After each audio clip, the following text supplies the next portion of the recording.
Bonjour Vincent Kellner. Bonjour, filmé. Réalisateur, avec vous, nous allons ce matin aux îles Féroé.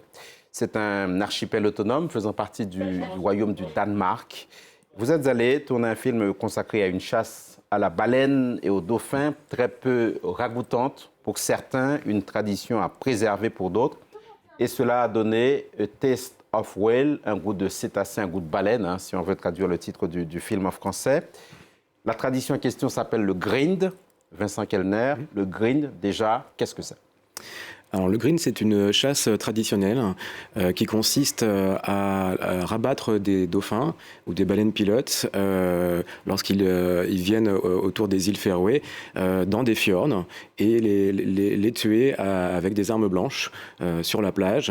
Voilà, donc c'est une tradition qui existe depuis des centaines d'années, qui a nourri en fait les Féringiens lorsqu'ils n'avaient rien à manger lors de famine il y a très longtemps. C'est une tradition qui perdure aujourd'hui qui est, pour moi, plus au-delà d'une tradition, une façon de se nourrir. On a quelques photos. Tout à l'heure, on va avoir quelques images d'extraits du film. Comment est né ce projet, Vincent Kellner? D'où est-ce que vous vient l'idée de suivre ce qui, en apparence, ressemble à une confrontation inégale entre des animaux et des hommes? Il y a quelques années, j'ai appris que les activistes de Sea Shepherd en fait, allaient aux îles Féroé avec des jeunes bénévoles français pour essayer de sauver des baleines des mains de barbares. Je vous avoue, je ne connaissais pas du tout où étaient les îles Féroé. Je ne savais pas qu'il y avait un tel massacre en fait, dans ces îles. Je ne savais pas qu'en plein cœur de l'Europe. Et j'ai réussi à être embarqué avec eux pour les suivre là-bas. Parce que lorsque je regardais sur Internet, sur les réseaux sociaux, en fait, je cherchais des informations concernant ce green, je ne trouvais que des images de sang dans les fjords, des images assez choquantes, assez spectaculaires. Et c'est vrai que je ne comprenais pas pourquoi on n'avait pas la vie des Féringiens. Donc j'ai eu l'occasion donc de partir avec Sea Shepherd, et une fois sur place, je me suis rendu compte que la réalité était tout à fait autre que celle qu'on avait dans les réseaux sociaux. Et vous avez décidé d'aller au-delà, donc de faire un film qui devient quelque part une sorte d'aventure personnelle sans financement. Alors voilà, je suis parti avec ma petite caméra, évidemment, parce que je suis parti 3 jours avant. On m'a prévenu 3 jours avant le départ de Sea Shepherd que je pouvais venir avec eux. Je n'avais aucune information. Je suis venu vraiment avec un regard complètement objectif. J'ai effectivement mis, c'était mon argent personnel depuis les années où j'ai passé là-bas, parce que je suis resté très longtemps finalement. Donc oui, c'est un investissement personnel parce que je me dis que c'était l'occasion d'essayer de comprendre une réalité qu'on ne trouvait pas sur Internet, et j'ai pas été déçu. On a vu passer tout à l'heure quelques images de ces eaux rouges de sang, tradition multiséculaire, et aujourd'hui, qui est en quelque sorte une sorte de jeu de massacre que les Féringiens défendent tant soit peu. On va revenir sur le débat. Mais ce qui est aussi intéressant peut-être de noter, Vincent Kellner, à ce moment précis de notre conversation, c'est que la viande en question, elle est hautement contaminée parce que les os sont dans un sale état. La viande de dauphin, donc les globicéphales sont une espèce de dauphin, mais oui, cette viande est polluée, elle est 100 fois plus polluée que celle d'un poisson, par exemple. Parce que les dauphins sont au top de la chaîne alimentaire, ils mangent tous les autres poissons, et qui ont mangé effectivement des algues polluées. Les océans sont pollués, et les poissons sont pollués, et du coup les dauphins sont pollués. Donc lorsque les Féringiens tuent des baleines et les mangent, ils se polluent eux-mêmes. Donc l'état des globicéphales et des dauphins aujourd'hui est assez inquiétant, de par l'état aussi de nos océans. On peut garder un œil sur ces images-là. Alors, les habitants qui se livrent à ce jeu de massacre, à ce grind, ils dénoncent l'hypocrisie de ceux qui dénoncent cette pratique. Est-ce qu'ils se donnent bonne conscience ou est-ce qu'ils ont raison? Ce qui se passe aux îles Féroé, en fait, c'est tout simplement un abattoir à ciel ouvert. Voilà, ce que l'on voit, ces images-là, c'est ce qui se passe dans tous les abattoirs. Et c'est l'argument qu'ils mettent souvent en avant lorsqu'on vient les critiquer. C'est de dire, en fait, vous qui critiquez, vous ne faites pas mieux que ce que nous, on fait. Voilà. Sauf qu'eux ne peuvent pas se cacher. Ce qu'ils font avec leur arme blanche, c'est la façon la plus rapide qu'ils peuvent faire pour tuer un tel animal. Ce n'est pas sans souffrance, évidemment, mais ils nous renvoient à nos propres contradictions. Dans le sens où pour avoir de la viande dans son assiette, il faut tuer un animal. Et lorsqu'on vient les critiquer et qu'on leur dit que c'est pas bien, eux nous disent c'est quelques centaines d'animaux, alors que vous tuez des millions d'animaux dans vos abattoirs pour manger tous les jours sans être capable de le faire vous-même.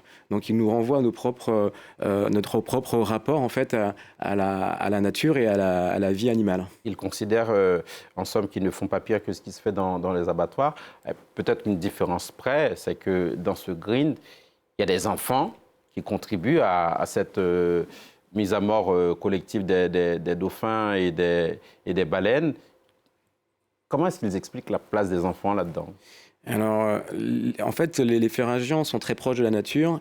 Et dès le jeune âge, en fait, ils n'hésitent pas à leur montrer comment on tue un animal, comment on le découpe, d'où vient la viande.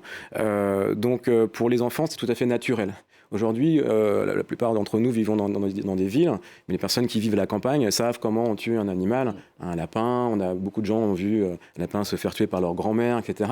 Aujourd'hui, nous, dans notre société, on ne veut plus voir la mort. Aux îles Féroé, ils n'hésitent pas à montrer ça à leurs enfants. Du coup, pour eux, lorsqu'ils viennent sur un green, c'est tout simplement normal. Ils viennent chercher un morceau de viande, donc ça ne les choque pas. Vincent Kellner, à un moment donné dans votre film, il y a un personnage qu'on croise, c'est Pamela Anderson, qui est actrice, comme chacun sait, mais également militante en faveur de l'environnement. On la voit discuter avec des habitants et ça ne se passe pas franchement très bien, tout au moins au début. Racontez-nous cette scène, cette espèce de face-à-face entre Pamela Anderson et les habitants. Pamela Anderson, cette actrice de film d'auteur qu'on connaît bien, est invitée par Sea Shepherd États-Unis comme une carte maîtresse en fait, pour essayer d'attirer l'attention sur les îles Féroé. À chaque fois qu'elle se déplace, je pense qu'il n'y a jamais eu autant d'articles sur les îles Féroé qu'à ce moment-là. Lorsqu'elle est confrontée aux journalistes et à quelques pharyngiens, plutôt des journalistes, les arguments s'échangent. La seule chose, c'est que Pamela Anderson est venue s'intéresser au green, mais elle n'a pas les arguments nécessaires. Elle reste dans l'émotion. Aujourd'hui, si on veut débattre avec les pharyngiens, il faut laisser l'émotion de côté. Et évidemment, quand Pamela Anderson vient là-bas, elle a sa propre conception de ce qui se passe. Elle ne cherche pas spécialement non plus à comprendre et discuter avec les baleiniers. En l'occurrence, il y a une scène que j'ai filmée, que je n'ai pas mis dans mon film, mais où elle se rend, en fait, à laquelle j'ai assisté, où elle va sur un bateau avec un baleinier et elle a l'occasion de lui parler. Et la seule question qu'elle lui pose, c'est est-ce que vous surveillez les dauphins avec des jumelles, un peu comme à Alerte à Malibu. C'est la seule question qu'elle a posée en 1 heure de balade sur l'eau. Donc on comprend un petit peu l'intérêt qu'elle porte, mais voilà, c'est une façon d'attirer l'attention qui est le choix des activistes américains. Vincent Kellner, dans A Taste of Whale, un goût de cétacé, un goût de baleine, et vous avez voulu interroger notre rapport à la nourriture, vous l'avez dit tout à l'heure, à la viande plus exactement. Qu'est-ce que vous en tirez comme conclusion? Si j'ai bien compris, vous-même, vous avez arrêté de manger de la viande suite à ce tournage? Oui, c'est vrai que j'ai assisté à cette scène assez spectaculaire. Je suis rentré dans un abattoir à ciel ouvert. Forcément, ça marque. Forcément, de voir ces animaux, je ne suis pas spécialement sensible aux animaux habituellement, mais le fait de voir ça m'a marqué. Puis le fait d'interroger aussi ces pharyngiens sur leurs pratiques, finalement, m'a poussé à m'interroger sur ma propre pratique et même ma propre relation aux animaux. Et je mangeais de la viande, j'ai goûté de la baleine, enfin du dauphin là-bas, mais à un moment je me suis dit en fait c'est tout à fait incohérent avec ce que je souhaite.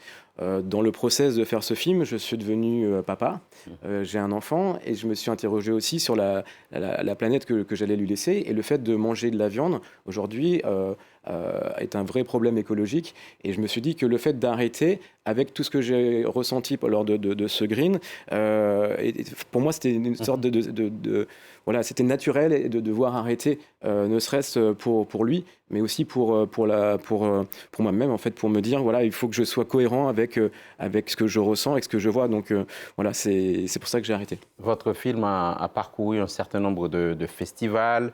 Il est allé en Suisse, en Corée du Sud, en Islande, en République tchèque. Il a été montré en France, en Norvège. Vous attendiez un tel succès?